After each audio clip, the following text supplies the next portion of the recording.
இல்லை நான் காலையில் 6 மணிக்கே இந்த மரக்கடை இடத்துக்கு வந்துட்டாங்க. காலையில் பார்த்தீங்கன்னா கொஞ்சம் கொஞ்சமாக கூட்டங்கள் வந்துருச்சு. தலைவர் வரதுக்கு முன்னாடி ஒரு பெரிய கிரௌடு வந்துச்சு. 12 மணிக்கே இந்த மரக்கடை பகுதியில் மின்சாரம் துண்டிக்கப்பட்டது.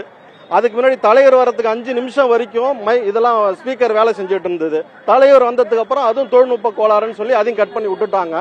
அது அப்படியும் இருந்தும் தன்னுடைய வாகனத்தில் உள்ள ஒலிபெருக்கியை வச்சு தலைவர் பேசினாரு. அதை வச்சு ஒரு 5 நிமிஷம் என்னால் கேட்க முடிஞ்சதுங்க.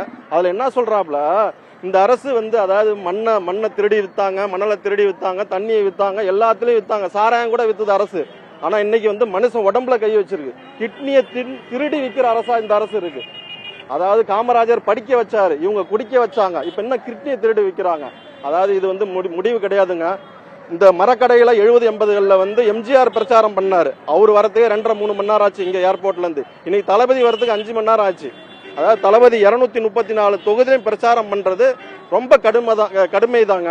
அதற்கான எவ்வளவு முட்டுக்கட்டைகள் போடுவாங்க. அதையும் தாண்டி தளபதி 234 தொகுதியிலும் போற தளபதி தான். 234 முகங்க அவரு தான்.